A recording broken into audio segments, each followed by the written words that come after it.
भगवान श्री रामचंद्र जी की जय हो। कल श्री रामचरितमानस जी में से जहाँ तक हम लोग पहुँचे थे वो सती जी, माता सती भगवान शंकर के साथ अगस्त्य मुनि के आश्रम गई। वहाँ अगस्त्य मुनि ने भगवान को राम जी का चरित्र है वो बताया।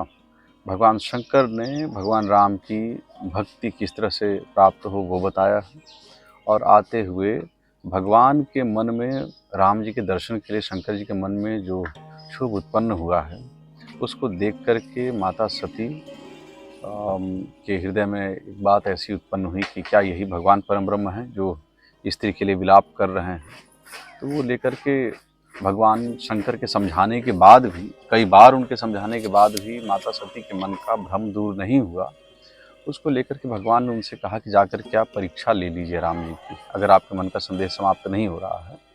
और माता सती सर्वज्ञ भगवान शंकर के समझाने के बाद भी नहीं मानी और भगवत परीक्षा के लिए गई हैं। सीता जी का रूप धारण कर लेती हैं और भगवान राम जो परम ब्रह्म है वो देख कर के सती जी को प्रणाम करते हैं। और हालांकि सीता जी का स्वरूप वो ले रखी हैं, लेकिन देखिए यहाँ पे एक वो बात जो भगवान ने मर्यादा में रहते हुए, मर्यादा पुरुषोत्तम किस कारण से कहा गया है भगवान को, कि वो मर्यादा तो उनकी लौकिक रीत में तो रही ही, पारलौकिक रीत में भी आप देखिए तो माता सती माता सीता के रूप में सामने खड़ी हैं। भगवान ने वहाँ भी मर्यादा का निर्वाह किस तरह किया है कि भगवान ने अपना परिचय राम जी ने दिया है, पिता के नाम के साथ, राजा दशरथ के नाम के साथ अपना परिचय दिया है। और वो परिचय देने के बाद माता सती को प्रणाम करके ऋषिकेतु का पूछ रहे हैं कि भगवान शंकर कहाँ है। इस पे फिर उसके बाद माता सती को भगवान ने अपनी एक छोटी सी लीला दिखाई है जहाँ कड़ में भगवान दिखने लगे हैं।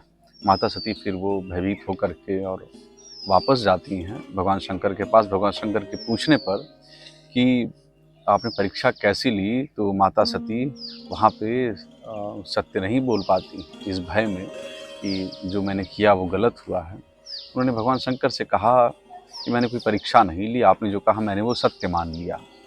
और ये वो बिंदु था जहाँ भगवान शंकर सर्वज्ञ तो हैं भगवान, और सर्वज्ञ हैं, त्रिकालज्ञ हैं।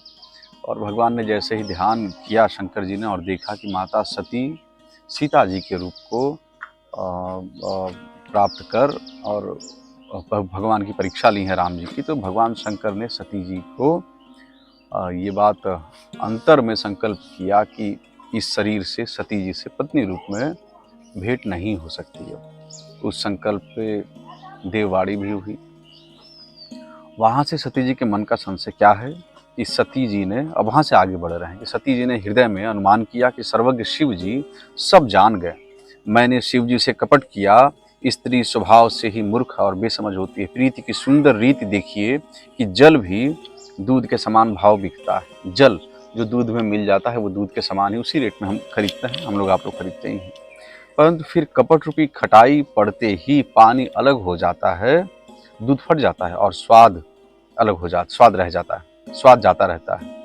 अपनी करनी को याद करके सती जी के हृदय में इतना सोच है और इतनी अपार चिंता है कि जिसका वर्णन नहीं किया जा सकता। उन्होंने समझ लिया कि शिव जी कृपा के परम अथाह सागर हैं। इससे प्रकट में उन्होंने मेरा अपराध नहीं कहा। शिव जी का रुख देखकर सती जी ने जान लिया कि स्वामी ने मेरा त्याग कर दिया है और वे हृदय में व्याकुल हो उठी। अपना पाप समझकर कुछ कहते नहीं बनता, परंतु हृदय भीतर ही भीतर कुम्हार के आंवे के समान अत्यंत जलने लगा। वृषकेतु शिव जी ने सती को चिंता युक्त जानकर उन्हें सुख देने के लिए सुंदर कथाएं कहीं। इस प्रकार मार्ग में विविध प्रकार के इतिहासों को कहते हुए विश्वनाथ कैलाश जा पहुंचे। वहां फिर शिव जी अपनी प्रतिज्ञा को याद करके बड़े पेड़ के नीचे पद्मासन लगाकर बैठ गए। शिव जी ने अपना स्वाभाविक रूप संभाला, उनकी अखंड और अपार समाधि लग गई। इसको अवधि में भी सुनिए, आनंद आएगा। कि तह पुनि शंभु समुझ पन आपन, बैठे बट तर करि कमलासन।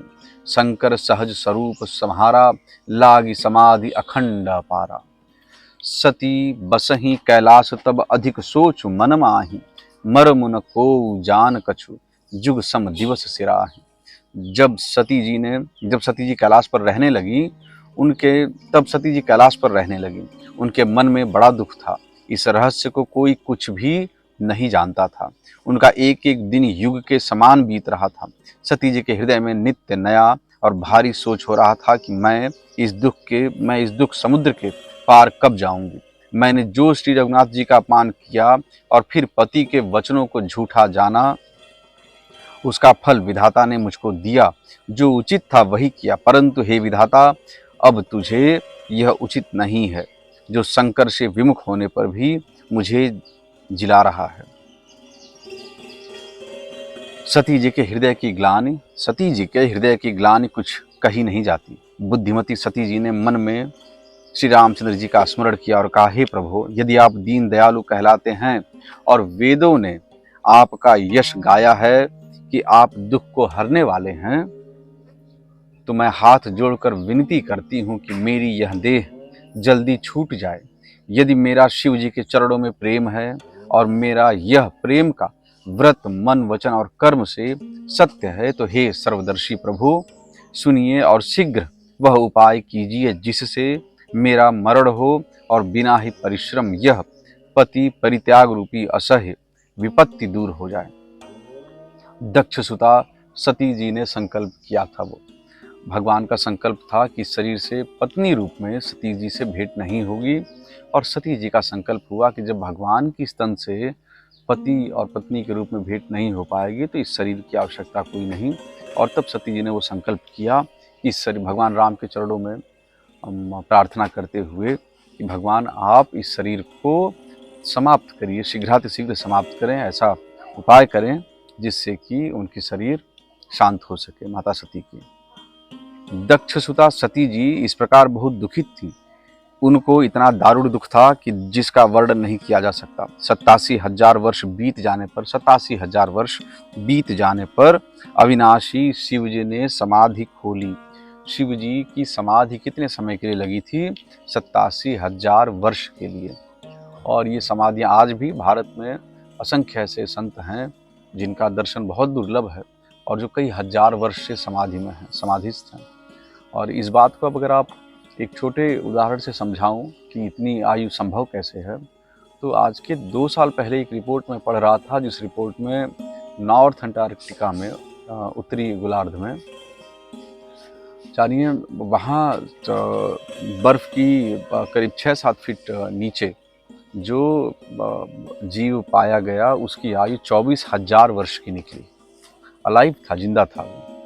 इससे पहले जो जीव पाया गया तो उसकी आयु शायद 10,000 वर्ष या 14,000 वर्ष के आसपास बताई जाती थी, लेकिन ये जो जीव मिला उसकी आयु कार्बन डेटिंग से 24,000 वर्ष की बताई गई, जो कि अलाइव था। और यही समाधि अवस्था है। हमारे संत पुरुष भी आज भारत में, भारत क्या असम अलग अलग जगहों पर जो दृश्य रूप में नहीं है, बड़ा किसी का सौभाग्य, बहुत परम सौभाग्य जागता है तो कभी कोई ऐसे दृश्य संत दिख जाते हैं सामने। इसी तरह की समाधि, ये हम लोग सीखें, भगवान शंकर, भगवान विष्णु समाधि स्थिर रहते हैं, ब्रह्मा जी। तो दक्षसुता सती जी इस प्रकार बहुत दुखित थी। उनको इतना दारुण दुख था कि जिसका वर्णन नहीं किया जा सकता। 87,000 वर्ष बीत जाने पर अविनाशी शिव जी ने समाधि खोली। शिव जी समाधि में जाते हैं तो किस तरह राम राम राम जपते हुए जाते हैं, और जब समाधि से वापस होते हैं तो राम राम राम जपते ही। कैसे? देखिए, ये प्रमाण रूप में रामचरितमानस जी में लिखे हैं तुलसीदास जी। राम नाम शिव सुमिरन लागे, जाने सती जगतपति जागे। जाई शंभु पद बंदनु कीन्हा, सन्मुख शंकर आसनु दीन्हा। शिव जी राम नाम का स्मरण करने लगे, तब सती जी ने जाना कि अब जगत के स्वामी शिव जी जागे। उन्होंने जाकर शिव जी के चरणों में प्रणाम किया। शिव जी ने उनको बैठने के लिए सामने आसन दिया। शिव जी भगवान हरि की रसमयी कथाएं कहने लगे। उसी समय दक्ष प्रजापति हुए। ब्रह्मा जी ने सब प्रकार से योग्य देख समझकर दक्ष को प्रजापतियों का नायक बना दिया। जब दक्ष ने इतना बड़ा अधिकार पाया तब उनके हृदय में अत्यंत अभिमान आ गया। जगत में ऐसा कोई नहीं पैदा हुआ जिसको प्रभुता पाकर मद न हो। दक्ष ने सब मुनियों को बुला लिया और वे बड़ा यज्ञ करने लगे। जो देवता यज्ञ का भाग पाते हैं, दक्ष ने उन सबको आदर सहित निमंत्रित किया। दक्ष का निमंत्रण पाकर किन्नर, नाग, सिद्ध, गंधर्व और सब देवता अपनी अपनी स्त्रियों सहित चले। विष्णु, ब्रह्मा और महादेव जी को छोड़कर सभी देवता अपना अपना विमान सजाकर चले। सती जी ने देखा अनेकों प्रकार के सुंदर विमान आकाश में चले जा रहे हैं। देव सुंदरियां मधुर गान कर रही हैं, जिन्हें जिन्हें सुनकर मुनियों का ध्यान छूट जाता है। सती जी ने विमानों में देवताओं के जाने का कारण पूछा। तब शिव जी ने सब बातें बतलाईं। पिता के यज्ञ की बात सुनकर पिता मतलब दक्ष जी, दक्षसुता थी, माता सती दक्ष जी की पुत्री थी। तो पिता के यज्ञ की बात सुनकर सती कुछ प्रसन्न हुई और सोचने लगी, यदि महादेव जी मुझे आज्ञा दें तो इसी बहाने कुछ दिन पिता के घर जाकर रहूं, क्योंकि उनके हृदय में पति द्वारा त्यागी जाने का बड़ा भारी दुख था। आप उस द्वंद्व को समझिए जो माता सती से एक गलती हुई, वो जो भगवान की परीक्षा लेने के बाद भी और सीता जी के रूप में परीक्षा ली, तो उसके बाद जब उनको ज्ञान हुआ कि गलत हो गया है तो कितना द्वंद्व में माता सती रही होगी। तो उस द्वंद्व में सोच रही हैं कि अपने घर जा कर के कुछ दिन रह लेंगे तो संभवतः कुछ आराम मिले। वही सोच करके उन्होंने, तुलसीदास जी ने लिखा है कि क्योंकि उनके हृदय में पति द्वारा त्यागी जाने का बड़ा भारी दुख था, पर अपना अपराध समझकर वे कुछ कहती न थी। आखिर सती जी भय, संकोच और प्रेम रस में सनी हुई मनोहर वाणी से बोली कि पिता भवन उत्सव परम ज्यों प्रभु आयश होई, तो मैं जाऊं कृपायतन सादर देखन सोई।